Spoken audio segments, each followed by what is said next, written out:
compound or compound movement, compound exercises. And speaking of compound, may naalala na naman akong storya dito, no? Nasa gym ako, no? Sikat tong gym, nako.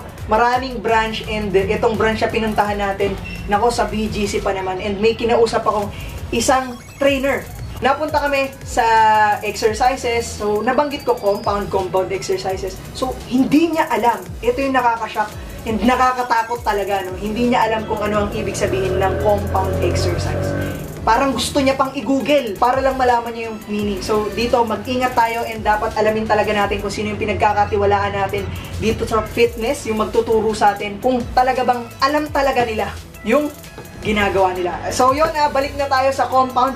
Compound exercise, ibig sabihin lang yan is multi-joint or maraming joints yung ginagamit. For example, ng exercise or compound exercise is the squat.